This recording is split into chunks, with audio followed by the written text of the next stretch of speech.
So I'll never be who I was before that again. I just won't.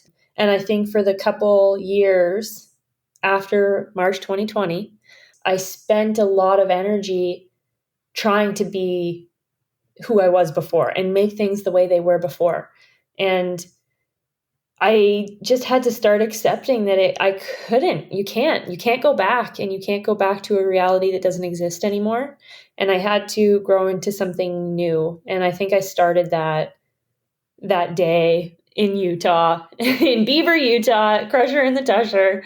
I started to accept that where I was now, and to stop resisting and just like send it on the path I was on. And it's been it's weird to let go of an identity of who you were. Like, I was the cross country bike racer and I was pursuing the Olympics. And from that day, it was kind of more like, oh, maybe that's not who I am anymore.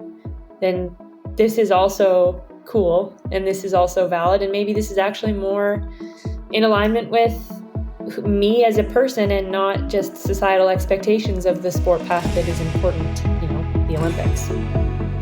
That's Olympian mountain biker Haley Hunter-Smith sharing one of the many lessons she has learned over the course of her decorated career. As tempting as it can be to try to get back to some past version of yourself, take it from this Olympian. Your path lies ahead, not behind you. And it might just align better with the person you are and are becoming. Haley is still competing, having pivoted to gravel after representing Canada at the Tokyo Games. And having grappled with life-threatening mental illness herself, she has a lot to share about what it takes to be a human being striving for big dreams on the bike. You're listening to the Be a Good Wheel podcast, the show where we explore what it means to be a good wheel by digging into scientific research and personal stories about human potential and performance. I'm your host, Amber Pierce.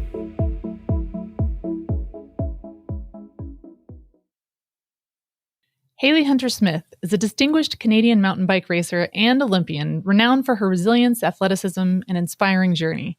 From a young age, Smith demonstrated a keen interest in sports and the outdoors, a passion nurtured by her active family. She began riding bikes at the age of 6 and quickly showed a natural talent for mountain biking. Despite her obvious skills, she faced significant personal hurdles. At 13 and struggling with severe anxiety, Haley developed a life-threatening eating disorder, and she faced a challenging path to recovery. Tagging along with her father and brother, she found solace and a sense of freedom in cycling, which played a crucial role in her recovery. Mountain biking gave her an escape, as well as a means to practice the tools of recovery, from mindfulness to learning how to nourish and fuel her body. Smith's early career was marked by steady progress and notable achievements. She competed in local and national competitions, gradually making her mark in the Canadian mountain biking scene. Her breakthrough came in 2014 when she won the U23 Canadian National Mountain Bike Championships, a victory that set the stage for her ascent to the international arena. Over the next few years, she continued to excel, earning multiple podium finishes in the UCI Mountain Bike World Cup and establishing herself as a formidable competitor. Her persistence and dedication culminated in a career-defining moment at the 2018 Commonwealth Games in Gold Coast, Australia, where she won a bronze medal in the women's cross-country event. Haley was selected to represent Canada at the Tokyo Olympic Games in the women's cross-country mountain biking event. Like many other athletes, the shocking postponement of the Games due to the pandemic wreaked havoc on her preparation, with devastating consequences for her mental health. A resurgence of anxiety and old patterns made her realize that her eating disorder recovery wasn't just a thing of the past. She reached out for help with the goal of competing in Tokyo in a much healthier place, which she did. After Tokyo, Haley shifted her focus to gravel racing, and in 2022 won the inaugural Lifetime Grand Prix, a series of wildly varying off-road events including both gravel and mountain biking. She took the overall victory ahead of an historic field of talent in the women's race, and perhaps more importantly, rekindled her love for bikes. It was the second race of the series, a headliner event called Crusher and the Tusher, that proved pivotal for her mindset and cemented her love for the discipline and community of gravel racing. She finished third overall in the 2023 Lifetime Grand Prix, and as of this recording, sits fourth in the 2024 standings leading into Unbound Gravel. Off the bike, Smith is known for her academic pursuits and commitment to personal growth. She's pursuing a Master's of Sports Psychology in Positive Youth Development, a field that complements her advocacy work and informs her approach to performance, as well as her impact as a role model. Her holistic approach to life and athletics emphasizes balance, health, and forward-looking growth. Haley has been open about her struggles, using her platform to support others and to normalize conversations about mental health. Her candid leadership has helped to break down stigmas and has made her a role model both within and beyond the sporting community. I was able to catch Haley before a meeting with her academic advisor, and while we didn't have as much time to record as we typically do, I think you'll find this conversation is a veritable goldmine of knowledge and guidance from someone who has truly tested these ideas in the lowest moments of struggle as well as the highest levels of sport. I hope you enjoy this conversation as much as I did. It is my absolute pleasure to welcome to the show today Olympic mountain biker Haley Hunter-Smith. Haley, thank you so much for being with us today. Thanks for asking me to be on. I'm looking forward to it. Me too. So we are just going to dive right in today. And one of the things that I've read in my research about your incredible story is a phrase that has come up a few times. So I just want to ask you right off the cuff, how did mountain biking save your life? Yeah, so before I found mountain biking, I started when I was kind of like in mid-adolescence. And before that, I was going through eating disorder recovery. So I had ridden a bike a few times with my family. Obviously, like I knew how to ride a two-wheeler and whatnot. But in the process of getting over or learning to manage, I should say, my eating disorder, that's when I kind of started to race a little bit more and ride more recreationally and eventually competitively. But first, mostly just like going out for rides. Yeah. And it taught me how to fuel, like it taught me how to eat. It taught me how to be present because you're very quickly on the ground mountain biking if you're not fully present. Gave me time in nature. And those two things, the presence and the time outdoors in the woods, they just, it was an hour a day where nothing else existed. And I wasn't wrapped up in my own, in my disorder or in my brain. And it gave me that calm. And then over time, the pursuit and the development of goals that I was chasing, I would say that's really what like saved my life, what gave me purpose. Yeah, I guess it gave me a drive, and it just gave a lot more fullness and meaning to my life. And without it, I probably would still be, well, who knows what would happen, but I don't think it would have been good. So let's talk about that a little bit. It gave you a sense of purpose. So before you really felt that through mountain biking, what do you think was the difference for you? Like, what did it feel like before kind of, I guess, finding that sense of purpose? I know that's a really inadequate way of phrasing that, but prior to feeling that sense of purpose and after feeling that sense of purpose, what was the difference for you?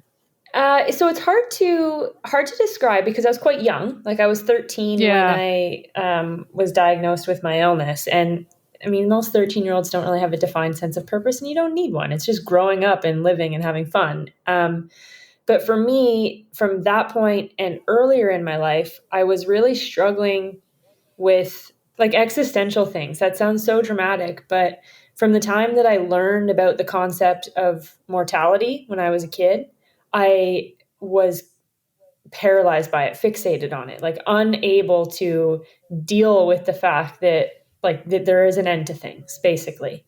And that really is what triggered my anxiety issues that then precipitated the eating disorder. And it was all consuming. And I won't go too deep into that rabbit hole because it's pretty dark and it might be triggering for a lot of people. But basically, mountain biking gave me something to focus on that wasn't the concept of like death and the world ending and all of that. And it just gave my life a spark again, or for the first time, probably. Yeah. I don't know if that answers your question, but it totally does. And for what it's worth, I feel like existential questions, like not dramatic in the least. I feel like this is the kind of thing that we all grapple with at some point, and you just happen to start grappling with it at a very, very young and tender age. That must have been so hard. Yeah, I feel like it was probably more hard for my parents. Like I remember my dad has always had trouble sleeping, and this would obviously, like everything that you worry about, this would come out when I would try to go to bed. And I can't count the number of times that I would go downstairs sobbing as like a 10-year-old And my dad would be Oh. laying on the couch trying to fall asleep. And I'd be like, Dad, what happens when you die? And he would have to deal with this. And for like years, he would have to deal with this and console me through it. So I'm pretty sure he's also very glad that I found bike riding. Well, as a parent, my husband and I have a 2-year-old, and I'm just waiting for these hard questions because I'm thinking, I'm asking myself these questions still, in my 40s, and I'm like, my kid's going to come to me and ask me these things, and I'm going to need to have some answers, and I may not have it all figured out, but I can empathize with both of you because I feel like I'm a little bit, I've definitely been on your side of it, and I feel like I'm staring down the prospect of your dad's side of it as well. Yeah, it's the shared thing of being human. There's a TV show that I really liked called The Good Place. And oh, yes. There was a quote. I mean, it was perfect for for where my brain goes. It was a great show, but there was a quote in it near the end where the character that Kristen Bell plays, she says something to the effect of, like, maybe growing up is just like being a little bit sad all the time. And like, you have to learn how to just hold these opposing, joy for life and joy for what you're pursuing. But then just, it's being human's kind of sad. Like, it's a sad thing. Yeah. And I just couldn't deal with that at the age that I was at. But I think my dad did a pretty good job of helping me eventually reconcile myself to it. Yeah, kudos to your dad. And my mom too. My dad was just the one that was awake at midnight. Happened to be, he was the one on the couch. Yeah. Yeah, I feel like I can really relate to a lot of your story in different ways, right? Obviously, we all have different experiences, but the anxiety component is a big one. And what you just said really resonated with me. I was a swimmer growing up, and I had anxiety from a young age as well. And I remember in my 40s going home and talking to my childhood coach, and he kind of sat me down and he said, I'm going to give you 30 years of therapy in 3 minutes. And I was like, bring it on. And he said, look, when you were 10, you didn't feel like you were enough. When you were 20, you didn't feel like you were enough. When you were 30, you didn't feel like you were enough. You've been struggling with anxiety and these big questions since you were a kid. And he's like, I see you now in your 40s, you're still struggling with them. Maybe you're just never going to feel like you're enough. And maybe that's okay. And maybe you're going to feel anxious a lot of your life. And maybe that's okay. And maybe what he pointed out was a lot of what makes it a struggle is fighting against it. And he's like, if you kind of just take that step back and just say, you know what, maybe this is a part of who I am and that's okay. It takes you from 100 down to 80, right? Like, it takes a huge part of the edge off right away. And I thought, on one hand, one could look at that statement and think that was a really cruel and harsh thing to say. On the other hand, for my experience of it was just immense relief, like kind of similar to when you heard Kristen Bell make that quote, like, oh, maybe this is okay. Maybe this is just part of being human after all. Mm-hmm. Yeah, you can't change or move through something or learn to deal with it if you haven't accepted it. Mm-hmm. Yeah, like the mindfulness acceptance commitment approach is something we use in sports psychology, but also just behavioral psychology as well. It's become aware of what you're experiencing, accept it, and then commit to how you're going to act through it. And sometimes it's changing it. Sometimes it's just being like, well, that's how it is. So let's figure it out now. But yeah. So you're studying developmental psychology right now. Do I have that right? Is developmental psychology the correct way of putting that? That is a slightly different field, but I'm studying sports psychology, positive youth development. So okay. We do focus on performance as well, but the large focus of my studies is on basically developing good humans through sport and promoting positive outcomes through sport experiences. And understanding those outcomes and the processes that drive it. Yeah. I mean, even what we're talking about right now, I feel, even from my personal experience and then understanding what I do of psychology and the science out there, the wherewithal that we have at 30 versus 10 is very different. The tools we have at our disposal, even the structure of our brains is so different in terms of how we can grapple with these questions. And I'm just curious, in your studies, have you seen, as you're studying this stuff, do you see your own experience reflected in what you're studying?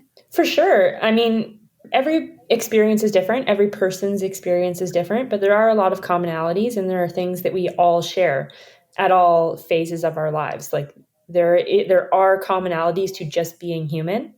And I see a Yeah. lot of, I mean, unfortunately, I see a lot of the negative outcomes that I experienced throughout my sport journey, not necessarily because of sport, but in conjunction with sport. Like, Mm-hmm. like anxiety and eating disorders and all of these things. But I also see a lot of the positive things, like learning to cope and adaptive mechanisms. And, like I can't even list them all, like so many positive outcomes that I have like garnered because of sport. You see evidence to support that these are things that do happen when we engage in sport from a young age and as adults. So that's Yeah. really cool, because I've always believed that sport's really powerful. And obviously, other people agree. Otherwise, there would not be funding for sport and people wouldn't do it.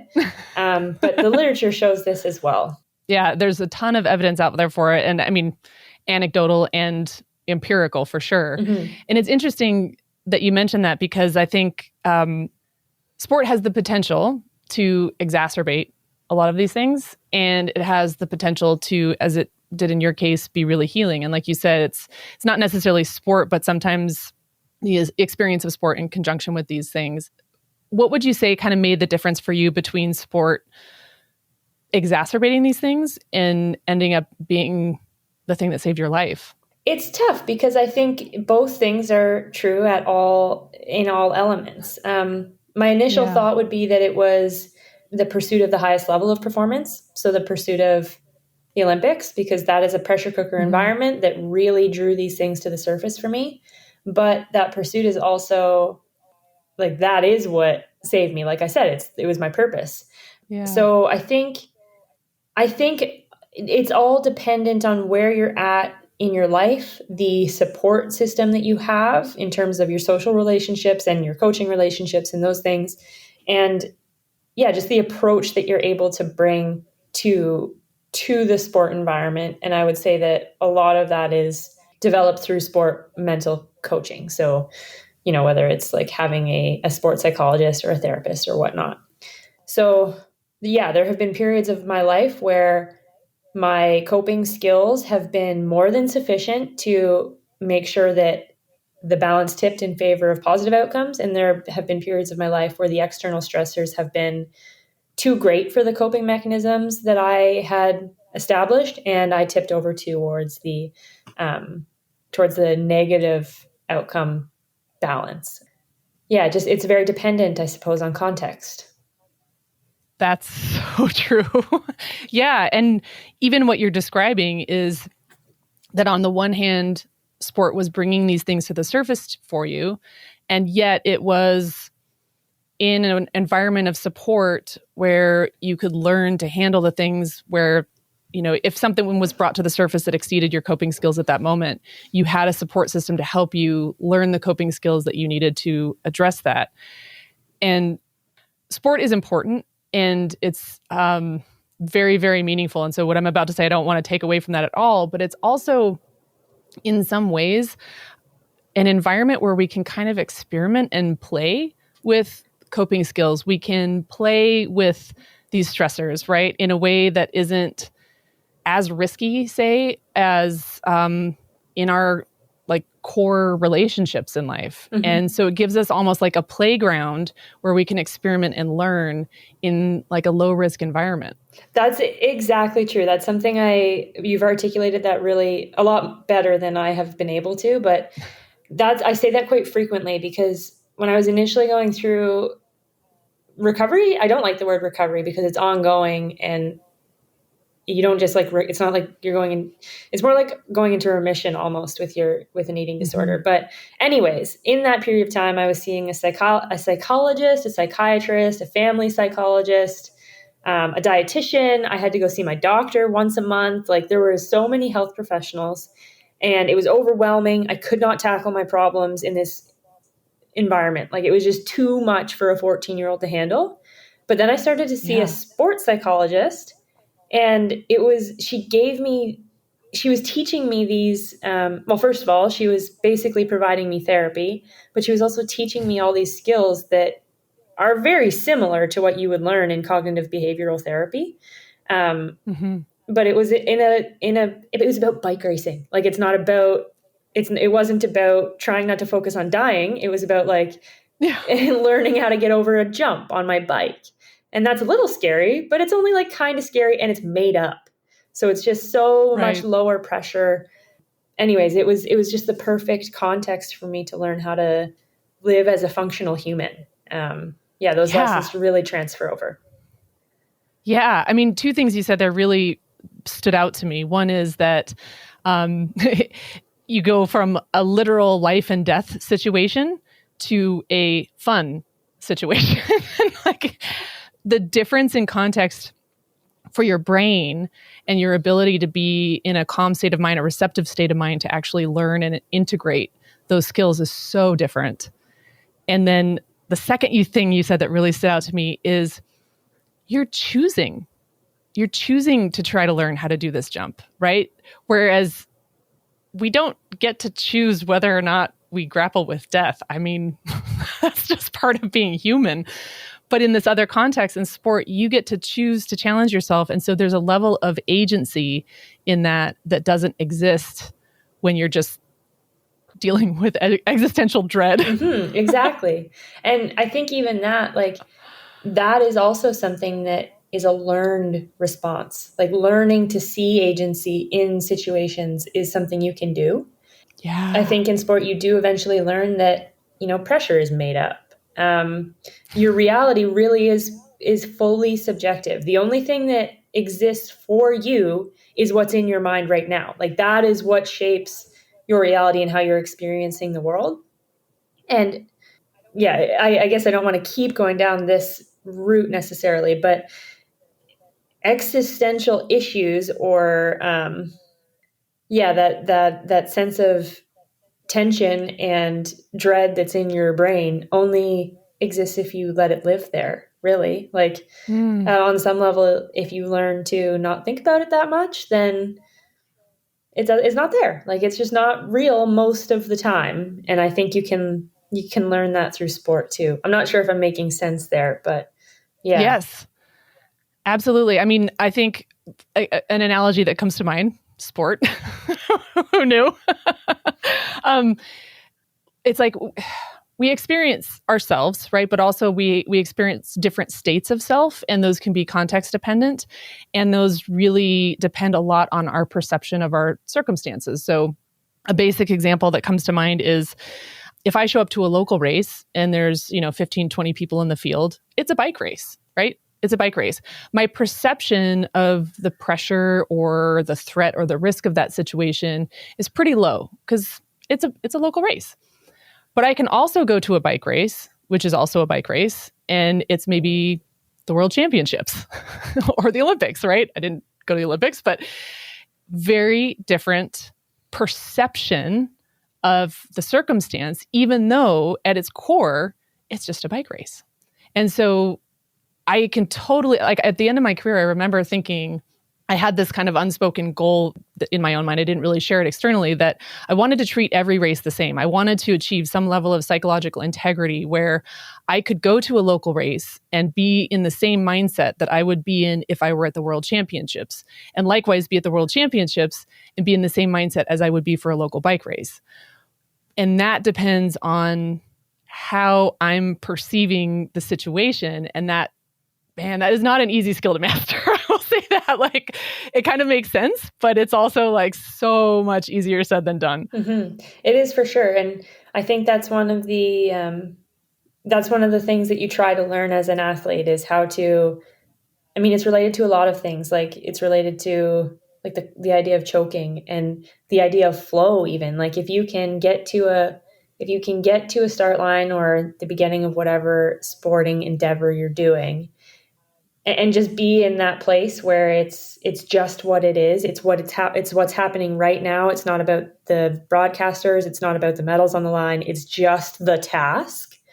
Then you won't choke because the pressure isn't there. The pressure is not present. It's just the game. And I've always talked about, my coach and I have always talked about cycling as a game as well, like, which has helped with this mindset, actually. But yeah, it is so much about what you give the mental space for, I think, what you consciously choose to focus on, because what you consciously choose to focus on, you can exclude them by virtue of just placing your attention elsewhere. So it's not necessarily about like not perceiving the pressure, but it's about choosing to focus on something else, and the pressure just doesn't have room. Ooh, I like that a lot. What was something that really helped you get to this point? Or, and I understand this is process, so it's not like you flipped a switch and then you're like, oh, I got this forever. But what is something that's been really helpful for you in managing pressure like this? It really has just been learning to be task oriented. So we started this process when I was quite new to bike racing. Yeah, probably as a junior or under 23. And I would get so anxious and so nervous and so hard on myself. And we discovered that it was because I was focusing on, my focus was external. It was on the result and it was on other people. So I had to learn to bring my focus internal and to what my coach always called it was just the task at hand. So before every race, I would journal, and I still do this.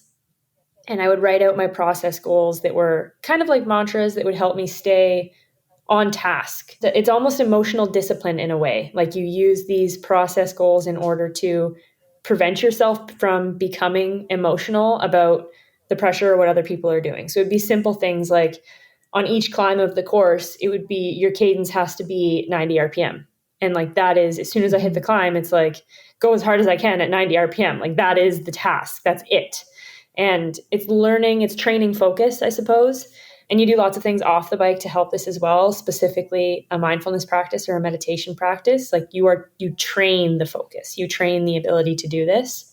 And it's not an emotional thing. It's not about like a who's tougher thing. It's just like, doing your endurance base volume. Like it's a skill that you practice on the bike and off, and eventually it becomes natural. All of the task-oriented kind of focus that you're describing, I find really interesting because it brings back that concept of agency, right? Because everything that you're describing, that internal focus, brings the control back to you versus the external things that may or may not be in your control. Mm-hmm. You never are in control of the outcome, ever, even if you think you are. So I think some of what setting process goals and committing to these tasks is about is just recognizing that reality that you can only control what's in your control. And that is your best way forward in any circumstances, to just focus your energy on the areas that you can have a realistic impact on. And like you said, that is an aspect of carving out agency for yourself, latching on to that sense of autonomy, which is really, really empowering.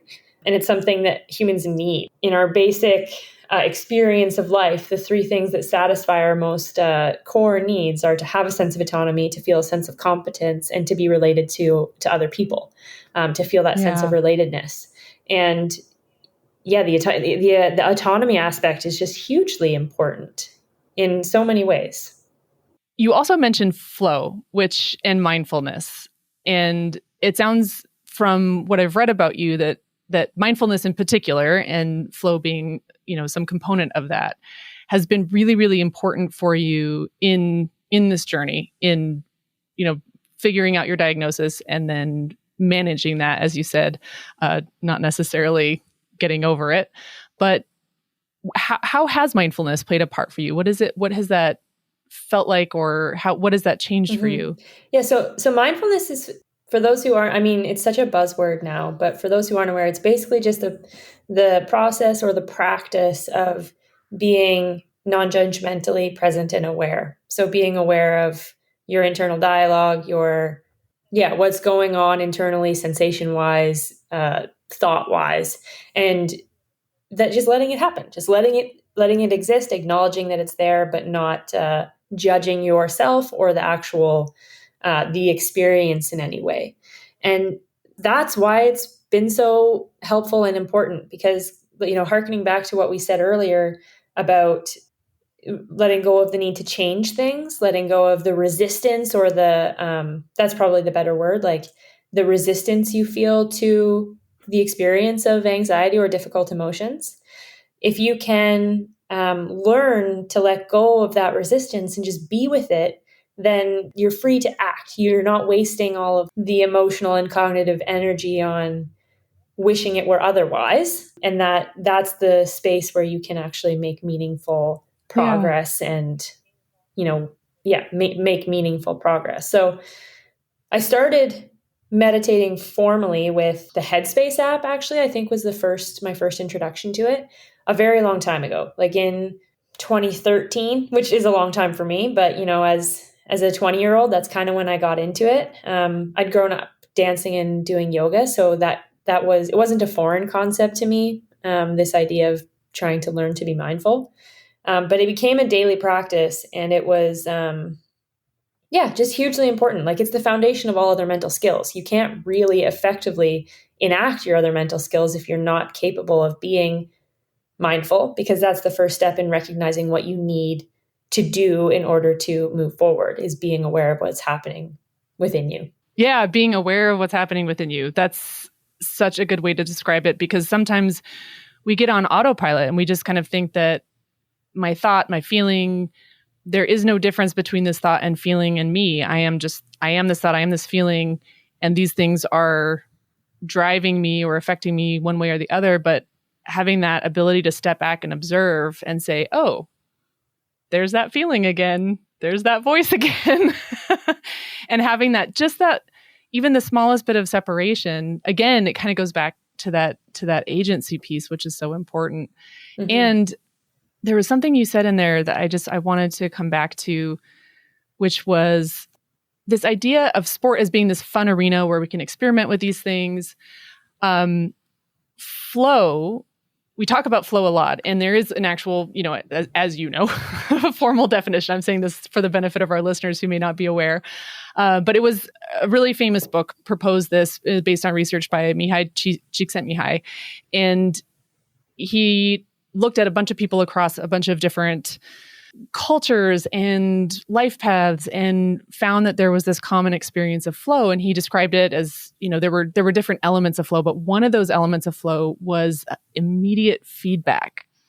And what you were just describing, that non-judgment and the extra emotional and cognitive energy that you end up putting into something when, you're adding this huge layer of energy demand on what you're doing. And in day-to-day life, we may not notice that, but if you're in the middle of a bike race and you're fully on the rivet and you are doing everything you can to channel every ounce of energy into your effort on the bike, you are going to notice the tiniest little increments of difference of where you may or may not be wasting energy, including mental and emotional energy. So it's another way that sport ends up providing this really effective, wonderful atmosphere for learning, because that's another element of that immediate feedback of like, oh, where are you wasting energy? It may not just be the tension in your shoulders, right? Yeah, and it's not just wasting energy, it's wasting time. Like the infinitesimal amount of time that is added when you judge yourself before taking an action, or judge yourself at the detriment to taking any action, which can be a huge amount of time loss, is really, really important when you're in a peak performance or performance on demand scenario. And obviously it's really important in mountain biking when you're navigating technical terrain. It's probably even more so in, sprint sports where the total time is only 10 seconds. But yeah, that the time that you lose in judgment of self is really, really, you can't afford to do that in sport. So you learn not to. And I think athletes are, as a general rule, are really good at decision making. They're very good at learning how to take action in stressful situations, whether it's in sport or out of sport. And I think a lot of it has to do with their experiences with flow and mindfulness and learning to prioritize action without that step of judgment or overthinking in a way. Yeah, I love that. I'm having so much fun geeking out on this with you, by the way. This is I love this stuff, and I love how you think about it, and this is really, really fun. One of the things that you mentioned about the non-judgment part really resonates, because it's interesting how humans perceive pain compared to, other animals, insects, reptiles, for example. for all animals and creatures, like there is a sensation of pain, the physical sensation of pain. But for humans, it's very physically in the structure of the brain, but also experientially connected with emotion, right? So it's not just that we feel the pain in our legs, the burn as we're going up a climb as hard as we can. There's also emotion connected with that too, which is, okay, there's the sensation of pain, and now there's meaning and judgment. And, what does this mean? Does this mean I'm going to get dropped? Does this mean I'm not as good of an athlete as I thought I was? And that judgment starts to create this extra layer, like you said, that I didn't even think about it in terms of decision making, but you're totally right. Because it adds that split second where, especially as a mountain biker, you're making decisions about line choice I'm not a mountain biker, so it's terrifying to me. But at ridiculous speeds on very technical terrain. And like you said, at the very beginning of our conversation, if you're not mindful, you're on the ground really quickly. That's so, what a powerful way of experiencing that. And I've never thought about the pain aspect of it necessarily. I know that, so that's really cool that you brought that up. I know that a lot of literature supports like meditation as a way to reduce the perception of pain, like frequent meditation or following a daily meditation practice for a certain amount of time reduces the experience or the perception of chronic pain. But I've never thought about it as it relates to emotion necessarily. But you're so right. It's never just really physical pain. There's like, what does this mean about me? And fear that comes to the forefront when you experience that. So that's definitely something we work through in sport as well that I just probably haven't thought of before. We want to make this podcast financially sustainable and need your help to keep a good thing going. Sign up for a Be a Good Wheel membership on Ko-Fi and get access to extended guest interviews, bonus episodes, and Be a Good Wheel gear. Monthly memberships start as low as $3 per month. Go to ko-fi.com/beagoodwheel to join other members who are supporting the show. That's ko-fi.com/beagoodwheel. And now back to our conversation with Haley Hunter-Smith, an Olympic mountain biker turned gravel pro, talking about her ride at a marquee gravel event called Crusher in the Tusher. Her performance at the race in 2022 proved pivotal for her after years of doubt following the postponement of the Tokyo Olympics. For those that aren't familiar with it, the Crusher in the Tusher is roughly a 5-hour gravel race at altitude. So it's all between 2,000 and 3,000 meters above sea level. Not sure what that is in feet, but pretty high. And there's 2 major mountain climbs in it. And I ended up riding away from the field with about 2 to 2.5 hours left in the race. So about halfway through, I went solo and I was able to hold it to the finish line. And for the previous probably 2 years, I definitely thought that I would never have a performance like that again, have a performance where I believed in myself and just went unencumbered by memories of how I used to be or comparisons of how I used to be, etc. And so it was really powerful for me because it made me feel capable again, I suppose. I felt like I was capable of accessing everything that all of my capacities on the day. And I had felt blocked for a really long time. And it was a pivotal point. It was just it was when I started believing in myself, believing in my ability to execute my craft well again. And it had been a while since I'd done that. Yeah. So it felt like you were coming back into what you knew you'd been able to do. And it sounds like you had hit a real low before Tokyo, which I think that was such a challenge for so many athletes that were poised to go to the Tokyo Olympics. For those listening, this was in 2020. And obviously the Olympics require very specialized preparation. And it's at such a level that you can't really allow for anything to go wrong. And yet, global pandemic, and then the Olympics in an unprecedented move are postponed. So all of these athletes who had built their entire seasons and timing around a particular date for the Olympics now faced with completely upending their plan. And it seems like that was a real challenging point for a lot of people, but for you in particular, when I was reading about your story, and I'm coming back to this because I want to kind of connect us back to that point at Crusher and the Tusher where you felt like you were kind of coming back into yourself in a way. I don't know that it's necessarily coming back into myself because I'll never be, like so many people, I'll never be who I was before the pandemic. Yes. Like that was, I know some people managed to not feel that emotionally impacted by it, but that was like, I can't even wrap my head around it still. Like that was the trigger for another existential crisis. Yeah. As I'm sure I am not alone in experiencing that. So I'll never be who I was before that again. I just won't. And I think for the couple years after March 2020, I spent a lot of energy trying to be who I was before and make things the way they were before.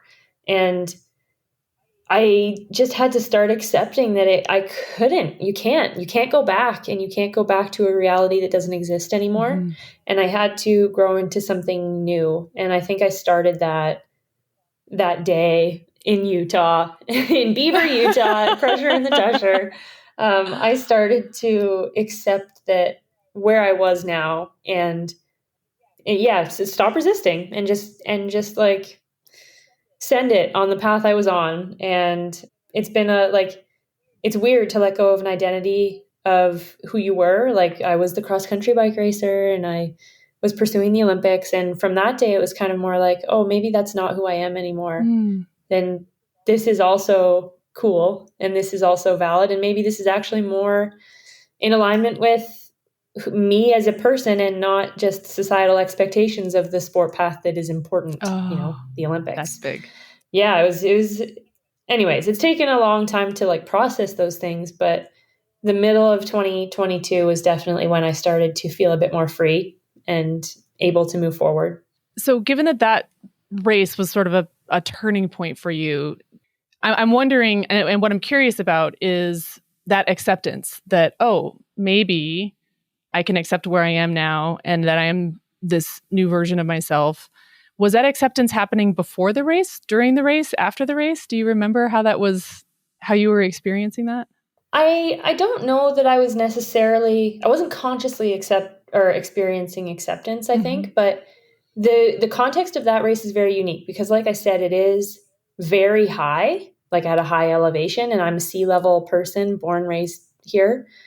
There's just a lot less pressure on me, or I perceive there to be less pressure because everybody else there's a lot of people in that field that live at altitude. And I just felt like, well, this is just going to be really hard and I have no idea what's going to happen. So we'll just go out and see. Yeah.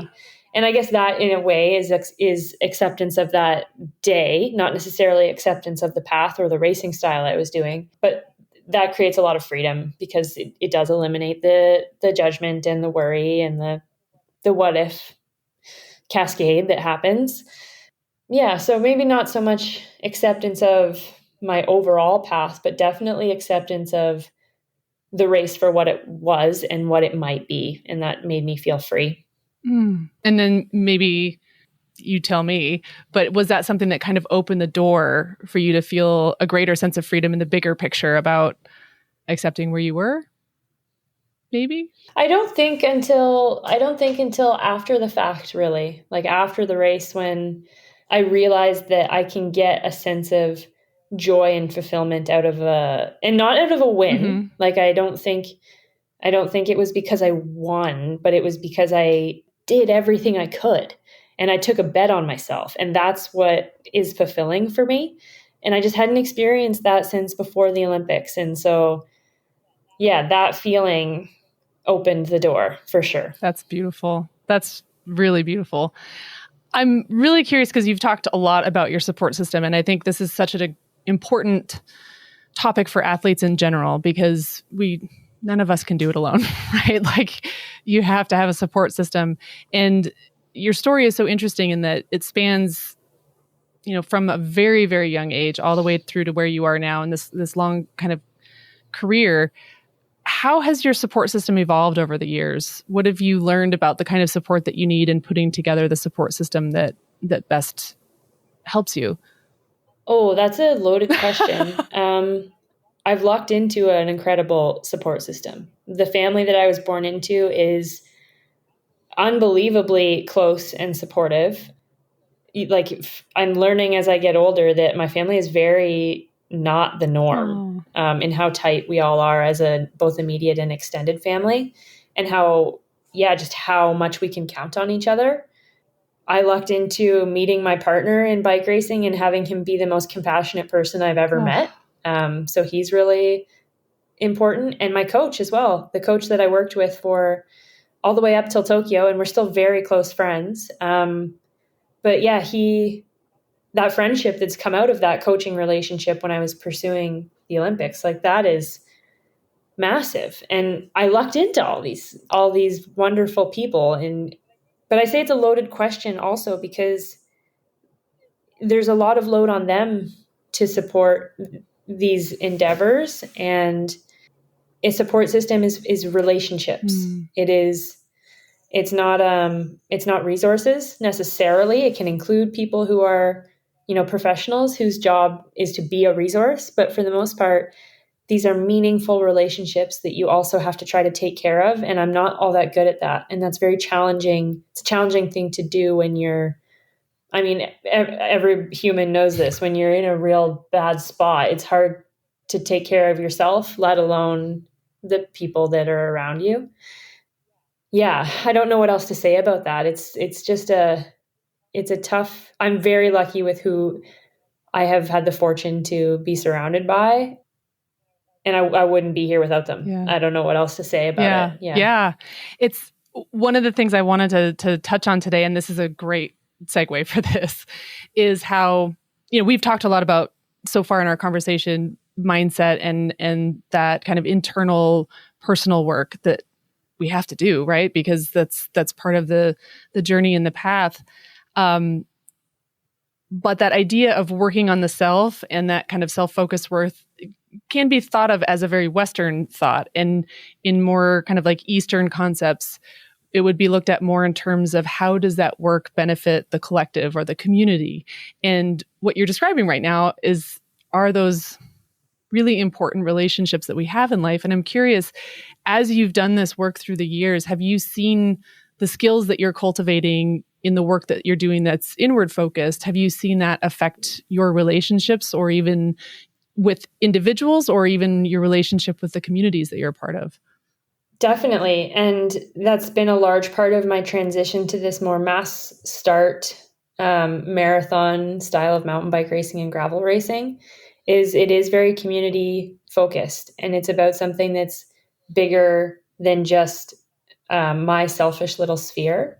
And it's one of the reasons I'm drawn to it, because I just got sick of myself in a way. Like, I got sick of it being there was a time in my life where, it was appropriate for me to be fully, fully, fully self-focused and laser tuned in on this Olympic dream, Yeah. but it's no longer fulfilling. I chase that, like, the autonomy and the competence arms of fulfillment, and I need that relatedness piece a little bit more. So in a way, it's still selfish, but I need to feel connected to others through this. Otherwise, it just feels very hollow.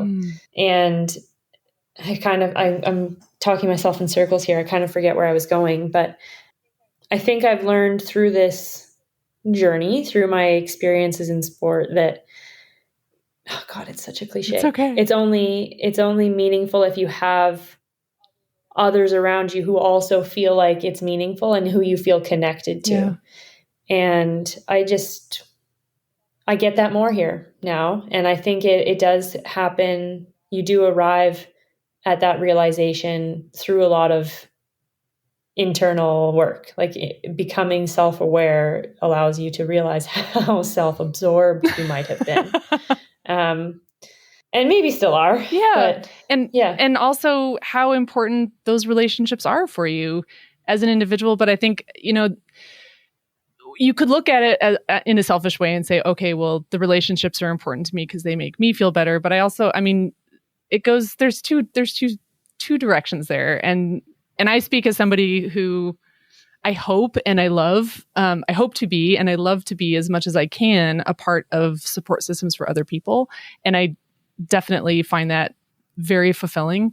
And I would venture to guess that all of the people that you named in that support system of yours also, find their relationship with you and you being a part of their lives as something that's really important for them too. So it's, it's not just one way, but yeah, I think it's easy to look at that self-work or the self-directed kind of I'll say air quotes selfish goal of going to the Olympics or something like that as being purely selfish. But I think what I'm trying to get at in a roundabout way is all of that work that you do, it does have a ripple effect, right? On your relationships and your place in the community, and all of the work that you've done, whether or not this was something that you set out to do, has really positioned you as a leader in the cycling community in terms of advocating for mental health and helping other people feel comfortable reaching out and talking about their experience. Do you see yourself as a leader? Do you see yourself in that role? Well, first, thank you for saying that. But I mean, no, not really. Like I definitely am someone with a low sense of self-worth. And I don't say that like in a fishing way. Mm-hmm. I believe that, and that's part of my problems, probably. In some ways too, like I'm not jaded, but I sometimes wish that I had more freedom to grow beyond this. Mm-hmm. Like I might have more freedom to grow beyond the eating disorder girl. Yeah. But I also recognize that like I needed this when I was 14. I needed someone who was talking about this, and nobody was. Like we did not. It's crazy to think that 15 years ago, mental health was still not really in the popular world. Mm-hmm. Like we didn't talk about it. And that's crazy to me. Like I didn't know anybody else who had an eating disorder. And of course I did. Like if you pulled up my high school class, you could probably today, there's probably, I don't even know what the percentage is, 5% of people. Yeah. I can't remember, but we just didn't talk about it. And I needed that. And so I have tried to, I don't know if I've successfully done it, but I've tried to be that person that I was missing at the time. And I don't ever resent it. I don't, but I sometimes wish that I just wish that we didn't have to deal with it still, I guess. Yeah. I guess that's what it is. Like, I wish that I didn't have to be that if I am that for other people. But alas, that's where we're at. Well, for what it's worth, I think that you are, because just in the research that I did, reading your interviews and stories, the comments of people, expressing appreciation for you talking about these things and what a difference it's made for them. Like it's very clear, like you have made a huge difference for a lot of people. And it's not an easy thing to do. It's not something that you asked for, but as you said, like you needed somebody like this. You see that void and you see that need. And I think it's really a beautiful thing that you've stepped into that. At what point do you think that you felt, because this has spanned a long period of time, and it's spanned that 15-year span where, there were at that early stage, no one was talking about it.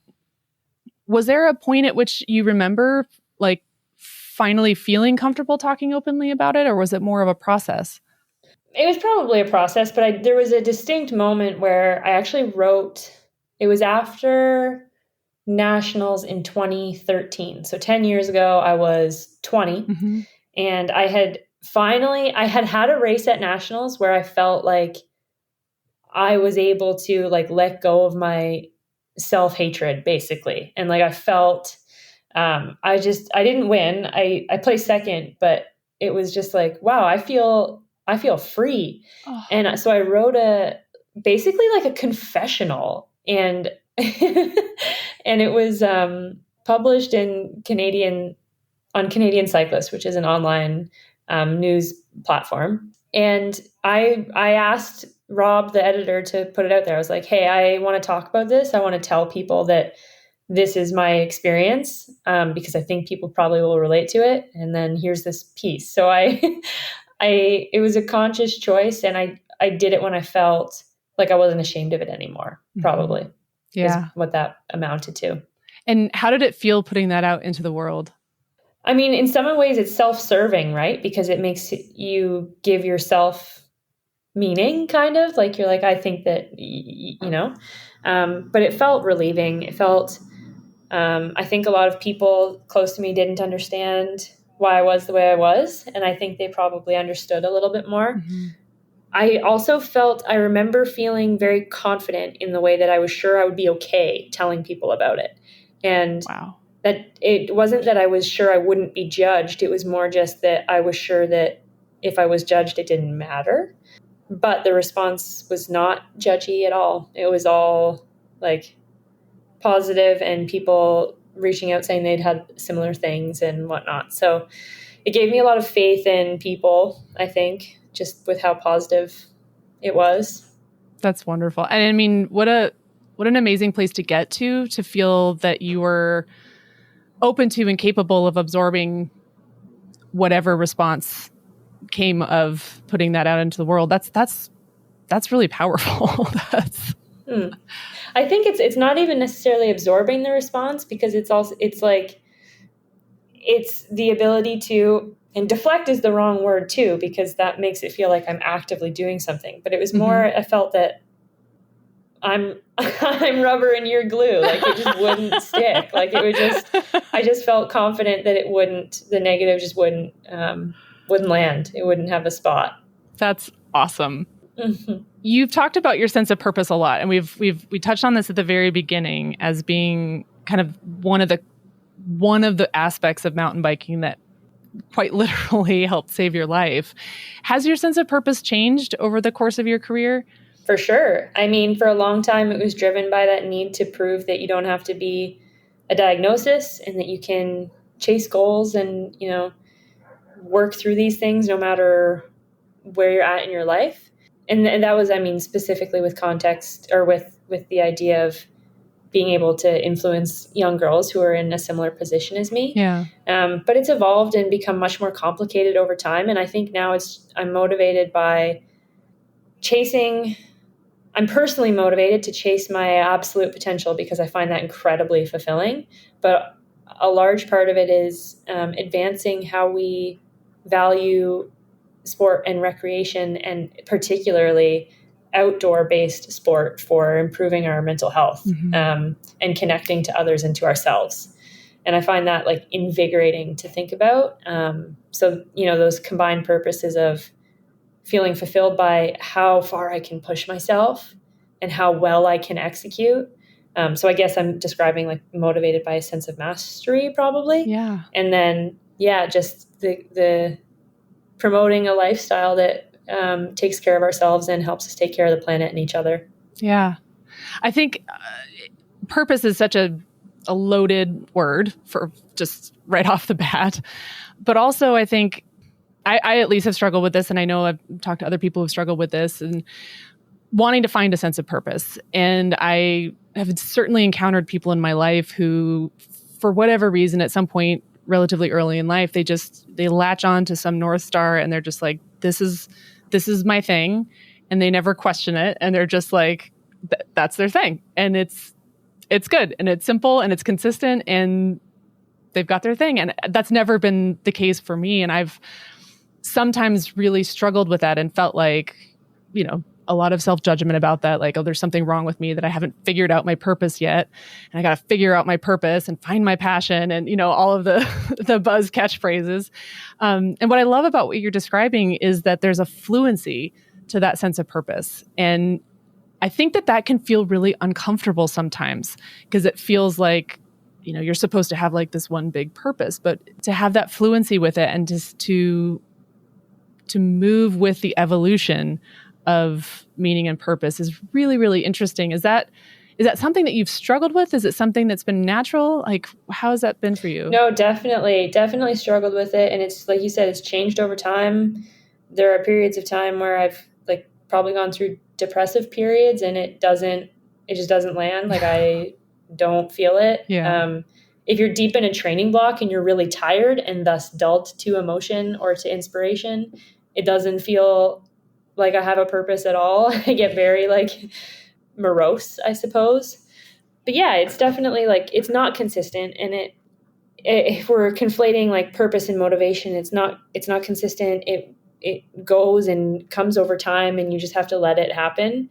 And I think I probably also want to draw the fact there that at least half of my purpose is very much just about like the experience of my personal experience in what I'm doing. Like bike racing, I enjoy, and I enjoy the sensations of trying to push myself to my limits, and that's a purpose in and of itself. Like you don't have to have this grand passion or purpose that impacts the world. It can just be like, taking care of your family, or like being alive and learning to experience enjoyment is a purpose as well. That your purpose doesn't have to be singular. Yeah. It can be a bunch of many different small things that contribute to a fulfilling life. And I would say that like my passion probably isn't necessarily bike racing. My passion is probably pursuing things. And I think a lot of people would also say they feel that, and it doesn't really matter what you do as long as it's not harmful to others. So just pick something that you like that makes you feel kind of good, and then get lost in the process of chipping away at it. Oh, that's so good. That's so good. So you mentioned something in passing, and I want to go back to it because with all of your experience, your personal experience, your expertise, everything that you've learned in your life, but also in your formal studies, when you look at sport, if you could change anything about the culture of sport, what would you want to see change? I still think how we talk about women in sport and how we're perceived needs to change. I'm pretty excited about the Professional Women's Hockey League to see that going. Right and on. I think those things still need progress. Definitely in the cycling world for sure. Yeah. Yeah. I think that the way that sport has become professionalized, and the way that national federations target the Olympics is probably a little bit skewed, that I would like to see change.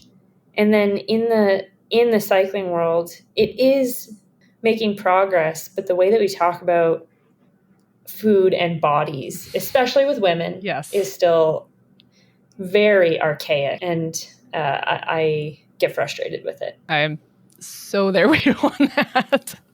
Big time. And for what it's worth, I think that everything that you're doing with sharing your story, being out there, competing and being so open about your evolution, not only as an athlete, but as a person, I think it's really going a long way to shifting that. And so for what it's worth, thank you for being a good wheel.